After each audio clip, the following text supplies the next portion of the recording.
ආයිබෝවන් අදත් අපි එකතු වුණා ටීච් මේ ඔන්ලයින් වැඩසටහනත් එක්ක. අද අපි කතා කරන්න බලාපොරොත්තු වෙන්නේ 10 ශ්‍රේණියේ දෙවෙනි පාඩම ගණිතයේ වර්ගමූලය සම්බන්ධව. මේ පළවෙනි පාඩම අපි කතා කරා. එහිදී ඔයගොල්ලන් අධ්‍යයනය කරලා ඇති තේරුම් ගන්න ඇති මොකක්ද අපි මේ වැඩසටහනේ තේරුම කියලා. ඉතින් අපි අද තවදුරටත් දෙවෙනි පාඩම ගැන සාකච්ඡා කරන්න සූදානම් වෙනවා. එතකොට මේ පාඩම ඉගෙනීමෙන් ඔබට පූර්ණ වර්ගයක් නොවන ධන සංඛ්‍යාවක වර්ගමූලය සන්නිකර්ෂණයට සෙවීමත් සංඛ්‍යාවක වර්ගමූලය සඳහා ආසන්න අගයක් බෙදීමේ ක්‍රමය මගින් සෙවීමටත් හැකියාවක් ලැබෙනවා. වර්ගමූලය කියන පාඩම අපි ඉගෙන ගන්නේ ප්‍රථම වතාවට නෙමෙයි. ඒ ගැන අපිට අදහසක් 6-7 ශ්‍රේණිය වල ඉඳලම තියෙනවා. ඕනම සංඛ්‍යාවක් වර්ග කරාට පස්සේ යම්කිසි උත්තරයක් ලැබෙනවා. ඒ උත්තරේ නැවත වර්ගමූලය ගත්තට පස්සේ අපි දන්නවා අදාළ කලින් පෙරගත්තු සංඛ්‍යාවම එනවා. උදාහරණයක් විදියට ගත්තොත් අපි දන්නවා 3 වර්ගය ගැන. 3 වර්ගය ගැන කතා කරද්දී අපි දන්නවා 3 ගුණ කිරීම 3 කියලා. ඉතින් 3 ගුණ කිරීම 3 වර්ගය වුණා වගේම ඒ කියන්නේ 9යි. යම් කිසි කෙනෙක්ට 9 වර්ගමූලය අවශ්‍ය නම් ඒක 3යි කියලා අපි කොහෙත්ම දන්නවා. මෙහි අපි කතා නොකරන පැත්තක් තියෙනවා. එන්නේ කතා කරනවා නමුත් අපි 9 10 වර්ෂ ශ්‍රීමාව තුල මහවට කතා නොකරාට ඕනම සංඛ්‍යාවක මූලගය ධන හෝ ඍණ කියලා අගයන් දෙකකින් සමන්විත වෙනවා. ඒකත් අදහසක් විදියට ඔයගොල්ලන්ගේ ඔළුවේ තියාගන්න. ඕනම සංඛ්‍යාවක මූලය ධන හෝ ඍණ අගයන් දෙකකින් සමන්විත වෙනවා. වැඩිදුර අධ්‍යයනයේදී ඔයගොල්ලන්ට හිතා ගන්න පුළුවන් ඇයි මේ ධන සහ ඍණ අගයන් දෙකකින් එන්නේ කියලා. ඉතින් දැන් අපේ මෙහි පාඩමේ ආරමුණ ඒක නෙමෙයි. දැන් 9 වර්ගමූලය කෙලිම 3 කියලා දැනගත්තට එහෙම එකපාරින් කියන්න බැරි සංඛ්‍යා තියෙනවා. දැන් ඒ ගැන කතා කරන්න තමයි අපි මෙහි මූලික අරමුණ විදියට වෙන්නේ. නමුත් අපේ දෙක එක කොටසේ ධන සංඛ්‍යාවක වර්ගමූලය යටතේ අපි දන්නා අගයන් ටිකක් වර්ග කරලා ඒවායේ මූලයන් අරන් තියෙනවා. මේ බලන්න එකේ වර්ගය කියන්නේ 1 ගුණ කිරීම 1, දෙකේ වර්ගය 2 ගුණ කිරීම 2, තුනේ වර්ගය 3 ගුණ කිරීම 3, හතරේ වර්ගය 4 ගුණ කිරීම 4, පහේ වර්ගය 5 ගුණ කිරීම 5 25. ඉතින් මේ විදිහට මේ සංඛ්‍යාව වර්ගයත් එක්කම දාලා තියෙනවා. සංඛ්‍යාවක් වර්ග කරන්න දන්නවා. එහෙනම් සංඛ්‍යාවක් වර්ග කරාට පස්සේ වර්ගමූලය ගන්න විදිය තමයි දැන් අපි මෙහිදී බලන්නේ. එකේ වර්ගමූලය 1 බවටත්පත් වුණා. එහෙනම් හතරේ වර්ගමූලය 2 බවටපත් වුණා. 9 වර්ගමූලය 3 බවටපත් වෙනවා. 16 වර්ගමූලය 4 බවටපත් වෙනවා. 25 වර්ගමූලය 5 බවටපත් වෙනවා. ওই විදියට මම ඕනනම් තව උදාහරණයක් කියන්නම්. 9 ගුණ කිරීම 9 කියලා කියන්නේ 81යි. ඒ කියන්නේ 81 වර්ගමූලය කෙලින්ම කියන්න පුළුවන් 9යි කියලා. අර ධන හෝරින එක දැන් අපි චුට්ටකට අමතක කරමු. හැබැයි ධන හෝරින් කියලා තියෙනවා ඉදිරි අධ්‍යාපනයේදී. දැන් අපි යමු ඊළඟ කොටසට. ඉතින් ඒ විදිහට මෙන්න තවදුරටත් මේක විස්තර කරලා තියෙනවා. මේ බලන්න. 1 වර්ගමූලය 1යි, 4 වර්ගමූලය 2යි, ඒ වගේ 25 වර්ගමූලය 5යි. මම කලින් කතා කරපු 81 වර්ගමූලය 9 විදිහට මේක අපිට කතා කරන්න පුළුවන්. හැබැයි දැන් ප්‍රශ්නයක් තියෙනවා.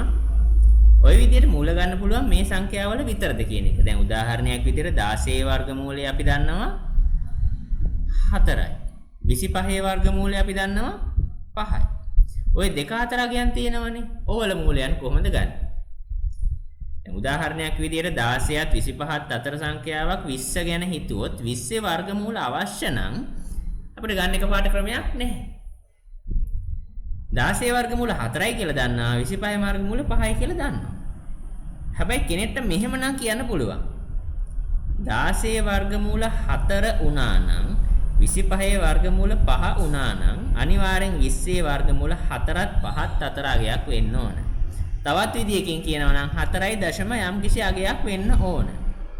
ඔන්න කොහෙන් එකට තමයි අපි කියන්නේ සන්නිකර්ෂණය භාවිතයෙන් අර ඊතුරු දශම ගාන හෙවීම අපි සිදු කරන්නේ. යම් කිසි කෙනෙක්ට මූලාගයක් ගන්න ඕන නම් කැල්කියුලේටරයක් භාවිතයෙන් එකපාරින් කරන්න පුළුවන්. නමුත් අපිට යම් කිසි අධ්‍යයන ක්‍රමයක් තියෙන්න ඕන. මොකද උදාහරණයකට ගානක විභාගයේදී අපිට කැල්කියුලේටරයක් දෙන්නේ නැහැ. එහෙනම් අපිට තක්සේරුවක් තියෙන්න ඕන කොහොමද ඕනම සංඛ්‍යාවක මූල ගන්නෙ? අන්නේ ක්‍රමයට අපි කියනවා සන්නිකර්ෂණ ක්‍රමය කියලා. 16 වර්ගමූල 4 නම් 20 වර්ගමූල 5 නම් ඒ දෙක අතර අගයක් එනවා නම් 4.0 අගයක් එන්න ඕන. ඉතින් එන්නේ ඒක තව දුරටත් විස්තර කරලා තියෙනවා අපේ අපෙල පොතේ මෙන්න මේ වගේ නිදසුනකින්. අපි ඒක සාකච්ඡා කරමු බලන්න. සංඛ්‍යාව දෙකයි. එහි වර්ගය දෙකේ වර්ගය 4යි කියලා දාන්න. දැන් ක්‍රමානුකූලව දශම සංඛ්‍යා ටිකක් වැඩි කර ගිහිල්ලා තියෙනවා. 2.1 වර්ගය 4.41යි. 2.2 වර්ගය 4.48යි. සමන 8යි 4යි. ඒ වගේ 2.7 වර්ගය 7.29යි. දැන් ඔයගලන්ට පේනවා ඇති දෙකේ වර්ගය 4යි. තුනේ වර්ගය 9යි. දැන් ඔයගලන්ට පේනවද 2.0 සියලු මගයන් වල වර්ගයන් 9ට කිට්ටු වෙලා කියලා? ওই විදිහටම අපි ගත්තොත් 2.9 වර්ගය 9ට ඉතාමත්ම ආසන්න 9ට අඩු වර්ගයක් බවට පත් වෙනවා. එහෙනම් ක්‍රමානුකූලව මේ හතර අගයක් අපිට අවශ්‍ය නම් උදාහරණයක් විදිහට 5 වර්ගමූලය අවශ්‍ය නම් අනිවාර්යෙන් 2.0 ගාණක් විය යුතුයි. 6 වර්ගමූල, 7 වර්ගමූල, 8 වර්ගමූල ඔය සියල්ලම 2.0 යම් කිසි ගාණක් විය යුතුයි. ඉතින් දැන් මේ උදාහරණයත් එක්ක මෙතන තියෙනවා මේ 2.2 වර්ග කරාම 4.84 ආවනම් 4.84 වර්ගමූල ගත්තම 2.2 එනවා. 5.29 සමාන 2.3 වර්ග කරාම 5.29 ආවනම් 5.29 මූල ගත්තම 2.3 එනවා. ඉතින් එන්නේ වගේ මෙන්න මේ දශම අගයන් වර්ග මූල ගත්තම මෙන්න මේ වගේ දශම අගයන් එනවා. හැබැයි ඕක එකපාරට අපිට හිතා ගන්න අමාරුයි. ඕකට ක්‍රමවේදයක් තියෙනවා. අන්නේ ක්‍රමවේදය තමයි දැන් අපි ඉගෙන ගන්න හදන්නේ. හොඳයි. දැන් අපි යමු අදාළ මාතෘකාවට. දැන් අපි කතා කරා විදිහට 17 වර්ගමූල උදාහරණයක් විදිහටම දීලා තියෙනවා. 17 වර්ගමූල ගණිතය අර මං කලින් කියව කතාව වෙනවා. 17 තියෙන්නේ 16ත් 25ත් අතර. අනිවාර්යෙන් එහෙනම් 17 වර්ගමූල 16 වර්ගමූල වෙන 4ත් 25 වර්ගමූල වෙන 5ත් අතර සංඛ්‍යාවක් විය යුතුයි. ඒක මේ උදාහරණයක් විදිහට දීලා තියෙනවා. එතකොට ඒ අනුව 17 වර්ගමූලය 4ත් 5ත් අතර පිහිටයි.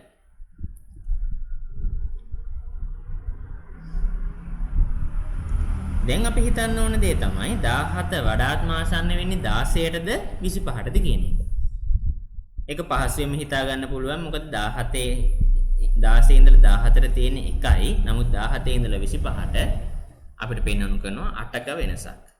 එහෙමනම් 1 වෙනසට වඩා 8 වෙනස වැඩි. එහෙනම් අපිට තේරුම් ගන්න පුළුවන් අනිවාර්යෙන් 17 වර්ගමූල 4.4ට ළඟ සංඛ්‍යාවක් වේවි. ඒ කියන්නේ 4.1, 4.2, 4.3 හෝ 4.4 ආසන්න සංඛ්‍යාවක් වේවි. වැඩිම ප්‍රවණතාවයක් තියෙන 4.1, 4.2 සහ ඔන්න ඔය අතර සංඛ්‍යාවක් වේවි කියලා. හැබැයි තාම අපිට නිශ්චිතවම අගය කියාගන්න බැරි වුණා. දැන් අපි ක්‍රමානුකූලව බලමු. අපි කියන්නේ 4.1, 4.2 ආසන්න අගයක් වෙන්න ඕනි කියලා. 4.1 4.1 ගුණ කරාම 16.81 එනවා. 4.2 4.2 ගුණ කරාම 17.64ක් එනවා. එහෙනම් 17ට වඩා වැඩි අගයක් වෙනවා. ඒ නිසා තවදුරටත් 4.3 සෙවීම අවශ්‍ය වන්නේ නැහැ. 4.2 වෙන්නත් බෑ 17ට වඩා වැඩි අගයක් එන නිසා. එහෙමනම් අපිට කෙලින්ම කියන්න පුළුවන් 17 වර්ගමූල 16.81 කියලා. තව නිදසුනක් තියෙනවා බලමු. 255. 255 නම් එන්න ඕන අපි දන්නවා 15 වර්ගයත් 16 වර්ගයත් අතර වෙන්න ඕනේ කියලා. මොකද 15 වර්ගය කියන්නේ 225යි 16 වර්ගය කියන්නේ 256යි. ওই දෙක අතර අගයක් වෙන්න එපායි. එහෙනම් අපිට අදාළ මූල සංඛ්‍යාව 15යි දශම සංඛ්‍යාවක් විය යුතුයි. දැන් බලන්න ඕන ওই දෙක වැඩිපුරම ළඟ කාටද කියලා. ඒ කියන්නේ 245 ළඟ 225ටද 256ටද කියලා. ওই දෙකෙන් ළඟ සංඛ්‍යා ගනිද්දී දෙකටම ආසන්නව මැදින් සංඛ්‍යාවක් විදියට තමයි අපිට පෙන්වුම් කරන්න වෙන්නේ. මොකද 225ට තියෙන්නේ තවත් 20යි 256ට තියෙන්නේ තවත් 19යි. එහෙනම් ආසන්න වශයෙන් දෙකම කිට්ටු වගේයන් තමයි පෙන්වුම් කරන්නේ. දැන් අපි ආය කලින් වගේ 15.9 15.9න් ගුණ කරලා බලමු 252ක් එනවා. 15.8 ගුණ කරාම 249ක් එනවා. 15.7 ගුණ කරාම 246ක් එනවා. 15.6 ගුණ කරාම 243 ගාණක් එනවා. එහෙනම් තවදුරටත් සෙවීම අවශ්‍ය වන්නේ නැහැ. අපි හොයන්නේ 245 නිසා. එතකොට අපිට ගන්න පුළුවන් 245 වර්ගමූල පළමු සන්නිකර්ෂණයට 15.7ක් විදියට. අපි ඉස්සෙල්ලාම කරන්නේ අදාළ සංඛ්‍යාව ගන්නවා. ඒ අදාළ සංඛ්‍යාව අපි දන්නා අගයන් දෙකක් අතර තියෙනවද කියලා බලනවා. ඒ අදාළ අගයන් දෙක අතර අගයක් විය යුතුයි කියලා අපි හරියටම නිගමනය කරගන්නවා. ඊට පස්සේ මේ ගත්තා වගේ අපි දන්නා අගයන් දෙකෙන් කුමටද ළඟ කියලා බලනවා. ඒ කියන්නේ 245 225ටද 256ටද ළඟ කියලා දන්නවා.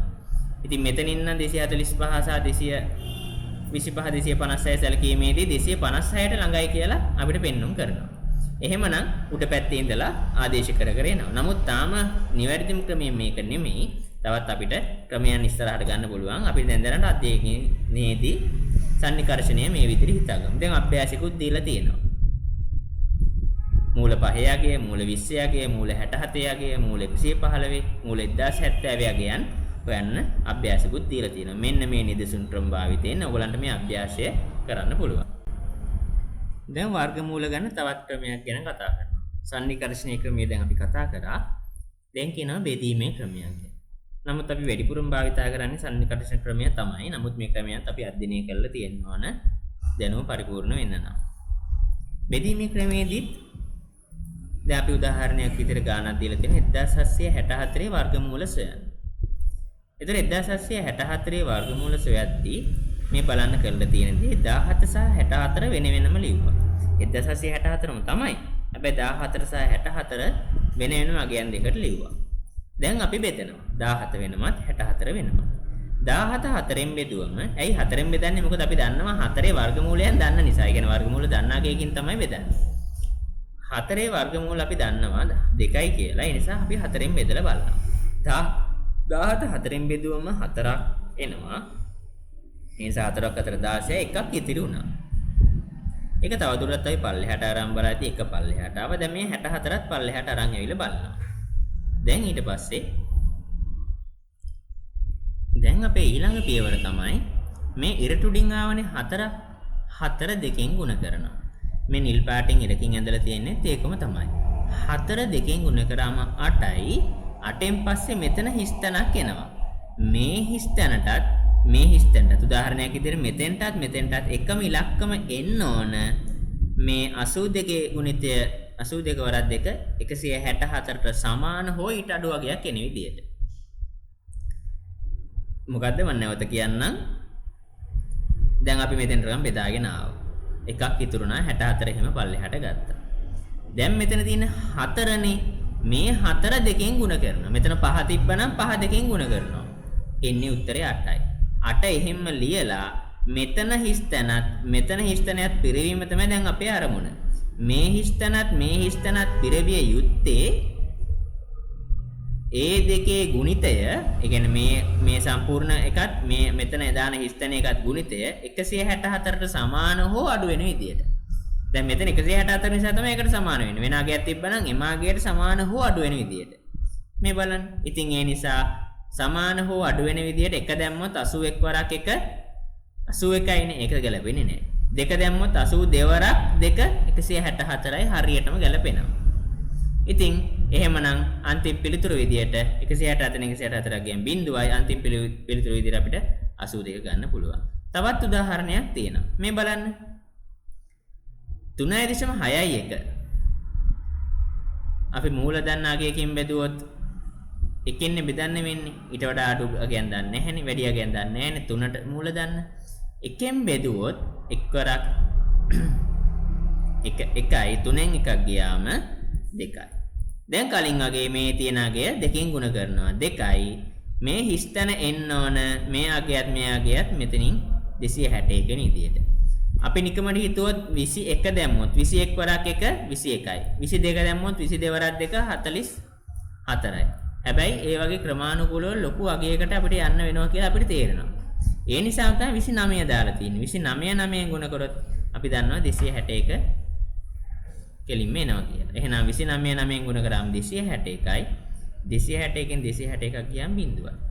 ඊට උතර අවසාන විදිහට අපිට කියන්න වෙන්නේ 3.6යි එකේ සම්පූර්ණ මූල 1.9ක් විදිහට ගත්තා කියලා. ලෝක තමයි බෙදීමේ ක්‍රමය. කලින් අපි කතා කරා සන්නිකර්ෂණ ක්‍රමය, මේ බෙදීමේ ක්‍රමය. දැන් ඕත් එක්කම අපිට ඉතින් දැන් අපි මේ අභ්‍යාසයත් එක්ක අපි තේරුම් ගමු උදාහරණ නිදසුන් දෙකක් කතා කරා. දැන් අපි අභ්‍යාසයෙන් තේරුම් ගමු. හිතන්න. අපිට පළවෙනි විදිහට දීලා තියෙනවා 676.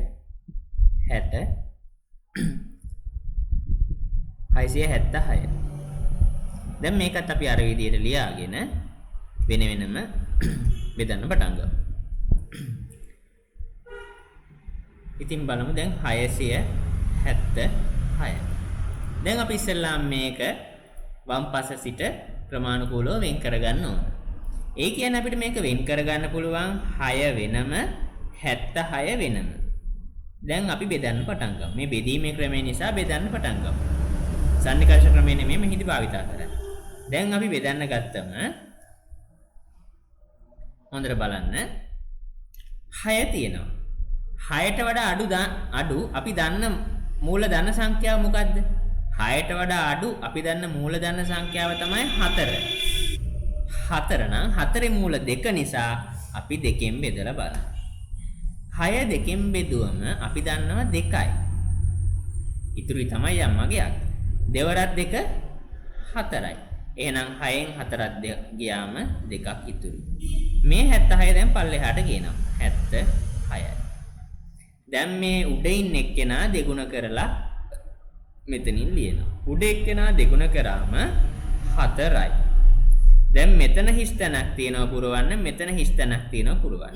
මේ හිස් තැනත් මේ හිස් තැනටත් දෙකම එකම ඉලක්කම දාන්න ඕන. ඒ ඉලක්කම දැම්මට පස්සේ ඒ දෙකේ ගුණිතය 276 වෙන්න ඕන. 41 ගුණ කිරීම 1 දැම්මොත් 41 ඒව 41ක් 41මයි වැඩක් නෑ. අපිට ලොකු සංඛ්‍යාවක් දාලා බලමු. ලොකු සංඛ්‍යාවකට මට නිකන් හිතෙනවා 6 දාලා බලමු. මෙතන 6 දැම්මොත් මෙතනත් 6 එන්න ඕන. ඊට පස්සේ මේ 46ව 6ක් ගුණ කරලා බලමු. 46 ගුණ කිරීම 6. 46 ඒව 6ක් අපි දන්නවා හරියටම 276යි. එහෙමනම් 276 එහෙම ලියනවා. 270න් 276ක් ගියාම බිඳුවයි. එහෙනම් පිළිතුර 86යි. අපිට 676 මූල විදියට 26 දාන්න පුළුවන්. තව උදාහරණයක් බලමු 1024. 1024. කලින් වගේ දෙක වෙන් කළා. ඒ කියන්නේ මේ පැත්තේ ඉඳලා වෙන් කළා ලිව්වා. දැන් අපි බෙදන්න පටන් ගමු. බෙදන්නේ 10නේ. 10ට වඩා අඩු අපි මූලධන සංඛ්‍යාවක් ගැන හිතුවොත් 10ට වඩා අඩු මූලධන සංඛ්‍යාව තමයි 9.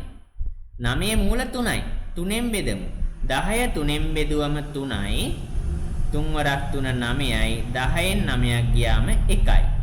දැන් පල්ලෙහාට ගේනවා 24.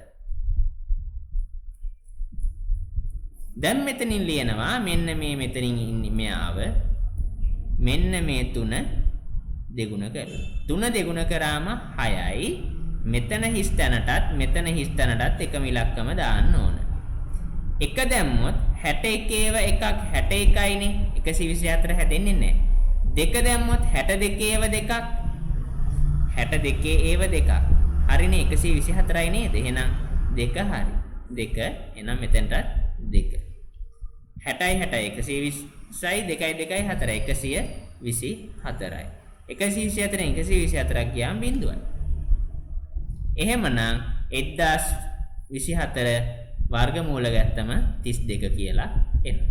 ඉතින් ඔය විදිහට මෙන්න මේ සීල වගයන් ටික හදන්න පුළුවන්. දැන් අපි ක්‍රම දෙකක් කතා කරා. එකක් සන්නිකර්ෂණ ක්‍රමය, අනිත් එක බෙදීමේ ක්‍රමය.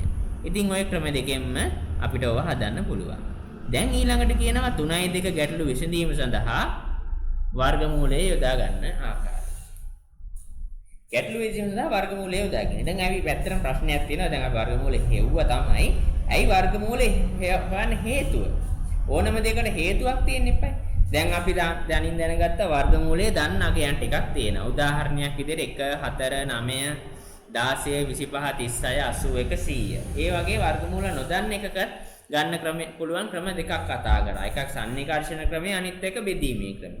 දැන් අපිට කතා කරන්න කියලා තියෙනවා ඔය ක්‍රම දෙකෙන් ඇයි වර්ගමූල හොයන්නේ? අපි දැන් බලමු නිදසුන් එක. වර්ගඵලය 441යි වර්ග සෙන්ටිමීටර් වූ සමචතුරස්‍රයක පාදයක දිග සොයන්න. සමචතුරස්‍රයක් තියෙනවා නම් මේ විදියට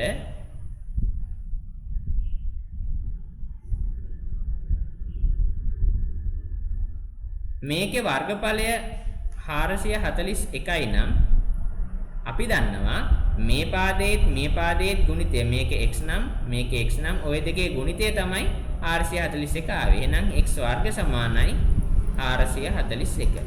අපිට ඕන පාදයක දිග හොයන්නනේ. එහෙනම් x සමානයි 441 වර්ගමූල. ඉතින් 441 වර්ගමූල හොයන්න අපිට ක්‍රම දෙකක් තියෙනවා. එකක් සන්නිකර්ෂණය, අනිත් එක බෙදීම. ඔන්න ඔය ක්‍රම දෙකෙන් අපිට කරන්න පුළුවන්. ඉතින් නිදසුනක් දීලා තියෙනවා. මේ බෙදීමේ ක්‍රමයේ කරලම් පෙන්නලා තියෙනවා. ඒ බෙදීමේ ක්‍රමයෙන් කරලා තියෙන එක මම දැන් ආයි කරලා පෙන්නන්නම්. 441. අපි ඉතින් කලින් විදිහට වම් පස්සේ ඉඳලා කොටස් දෙකකට වෙන් කරගමු. එක 41 කොටසක් වෙනවා, 4 එක කොටසක් වෙනවා. දැන් මේ 4 කොහොමද දෙකෙන් බෙදන්න පුළුවන්? වර්ගමූල දන්න සංඛ්‍යාවකින්ම තමයි බෙදෙන්නේ. 4 4න් 4 වරක් දෙවරක් දෙක 4යි. 4න් 4ක් ගියාම බිඳුවයි. මේ 41 පල්ලෙහාට එනවා. මේ දෙකෙන් ගුණ කරලා බලමු. දෙකෙන් ගුණ කරාම 4යි. මෙතන හිස්තැනටත් මෙතන හිස්තැනටත් එකම අගය දාන්න ඕන. මේ හිස්තැනට 1 දැම්මොත් 41 ඒවා 1 දැම්මොත් 41 ඒවා 1යි. 41 ඒවා 1යි. කොහොමද 41 එනව නේද? එහෙමනම් 41යි. 41කින් 41ක් ගියාම බිඳුවයි. එහෙමනම් අදාළව අපිට දීලා තියෙන සමචතුරස්‍රයේ පැත්තක දිග 21යි. ඒ විදිහට ඕනතරම් මේ නිදසුන් ටික සාකච්ඡා කරන්න පුළුවන්. මේ නිදසුන බලන්න සමචතුරස්‍රාකාර ගෙවීමක් සම්පූර්ණයෙන් බැසන්සේ වර්ගඵලය 900යි වර්ග සෙන්ටිමීටර වූ සමචතුරස්‍රාකාර පිඟන් ගැඩොල් 324ක් අල්ලා ඇත. ගෙවීමේ පැත්තක දිග සොයන්න. සමචතුරස්‍රාකාර නිසා දැන් අපිට ගෙවීමේ පැත්තක දිග හොයාගන්න පුළුවන්. ඉස්සෙල්ලා එක පිඟන් ගැටලුවක පැත්තක දිග හොයාගත්තා නම් 900 මූලත් හොයාගත්තා නම් එම දෙක ගෙන කිරීමෙන් පැත්තක දිග 5.4ක් විදියට ගන්න පුළුවන්. මෙහිදීත් බලාපොරොත්තු වෙලා තියෙන මූල ගැනීමක්ම තමයි. 324 මූල ගැනීම සහ 900 මූල ගැනීම. ඉතින් අපි තවදුරටත් අධ්‍යයනය කිරීම සඳහා තව ක්‍රමයක් තව ගණන් ටිකක් හදලා බලමු. දැන් වර්ගඵලය 1225යි. වර්ග සෙන්ටිමීටර වූ සමචතුරස්‍රාකාර කාඩ්බෝඩ් කැබැල්ලක පැත්තක දිග අහනවා. සමචතුරස්‍රාකාර නිසා අර මම කලින් ඇඳ වගේ පැත්තක දිග කෙලින්ම අදාළ වර්ගඵලයේ වර්ගමූල සෙවීමෙන් ගන්න පුළුවන්. වර්ගඵලය අපිට දීලා තියෙනවා 1225යි. එහෙනම් මේක පැත්තක දිග අපි දන්නවා 1225 වර්ගමූල තුලින් ගන්න පුළුවන්. ඉතින් අපි 1225 වර්ගමූල ගන්න විදිය බලමු.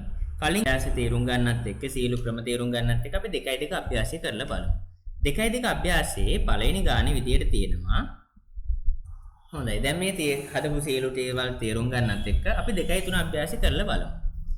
ඉස්සෙල්ලාම මෙහෙම කියනවා. වර්ගඵලය 1225යි වර්ග සෙන්ටිමීටර වූ සමචතුරස්‍රාකාර කාඩ්බෝඩ් කැබැල්ලක පැත්තක දිග කොපමණද?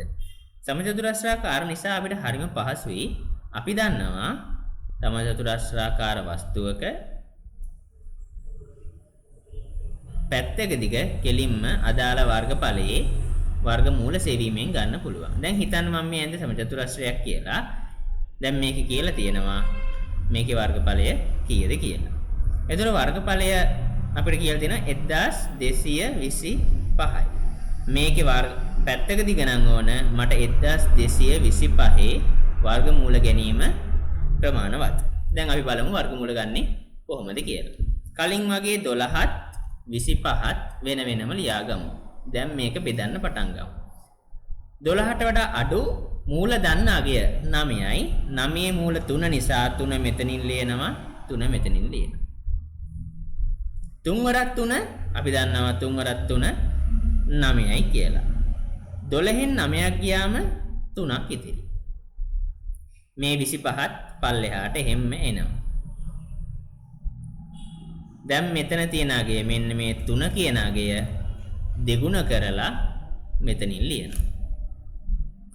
3 දෙගුණ කරාම 6යි. මෙතන හිස් තැනටත් දැන් එකම අගය දාන්න ඕන. එක දැම්මොත් 61 වරක් 61 325 වෙන්නේ නැහැ. එහෙම දාන ඉලක්කම් දෙක ගුණ කරාට පස්සේ මේ 325ට සමාන හෝ අඩු වගයක් වෙන්න ඕන. මට නම් නිකන් තේරෙන විදිය තමයි 5 දැම්මොත් හොඳයි කියලා. මෙතෙන්ට 5 දාලා මෙතෙන්ට 5 දානවා. 65 වරක් 5 325යි නේද? 325න් 325 ගියම් බිඳුවයි. එහෙමනම් අපිට දැන් මේක ලියන්න පුළුවන් 1225 වර්ගමූලය 35 විදියට. එහෙම නැත්නම් වර්ගඵලය 1225යි වූ සමචතුරස්‍රාකාර කාඩ්බෝඩ් කැපැල්ලක පැත්තක දිග අපිට කෙලින්ම ලියන්න පුළුවන්. කිසි ප්‍රශ්නයක් නැහැ. 35 විදියට. ඉතින් මේ විදියට මේ අභ්‍යාස සියල්ල කරලා බලන්න. හැම එකෙම තියෙන එකම ක්‍රමය. අපි මෙහිදී බලාපොරොත්තු වුණේ යම්කිසි සංඛ්‍යාවක වර්ගමූල ගැනීමට ක්‍රම දෙකක් තියෙනවා කියලා තේරුම් ගත්තා. එකක් සන්නිකර්ෂණ ක්‍රමය, අනිත් එක බෙදීමේ ක්‍රමය. ඉතින් ක්‍රම දෙකෙන්ම අපි ගැටලු හැදුවා. ඒත් එක්ක මිශ්‍ර අභ්‍යාසකුත් දීලා තියෙනවා. මේ මිශ්‍ර අභ්‍යාසෙත් ඔබ තනිව කරලා මේ ගැටලු වලට විසඳුම් තනිව අධ්‍යයනය කරන්න. ඒක තමයි බලාපොරොත්තු වෙන්නේ. අපි බලාපොරොත්තු වෙන්නේ මේ ඔයගොල්ලන්ගේ ක්‍රමවේදයට අපෙන් රුකුලක් දෙන්න. ඉතින් ඒක අපි හිතනවා අපි උපරිම සාර්ථකයෙන් කරනවා කියලා. ඉතින් ඒත් එක්කම ඔයගොල්ලන්ටත් මේ ඉස්සරහට අපේ වැඩි පිළිවෙලත් එක්ක එකතු වෙන්න පුළුවන්. අපි මේ කතා කරේ 10 ශ්‍රේණියේ දෙවෙනි පාඩම. එතකොට ගණිතයේ තුන්වෙනි පාඩම, හතරවෙනි පාඩම්, මේ පාඩම්ත් එක්කත් ඔයගොල්ලන්ට අපිත් එක්ක එකතු වෙන්න පුළුවන්. ඉතින් ඒ ඉල්ලීමත් එක්ක අපි අදට නවතිනවා. අපි නැවතත් තවත් පාඩමකින් එකතු වෙමු. මේ අපි කතා කරේ Teach Me online වැඩසටහනත් එක්ක. එහෙමනම් අපි අදට නවතිනවා. බොහොම ස්තුතියි.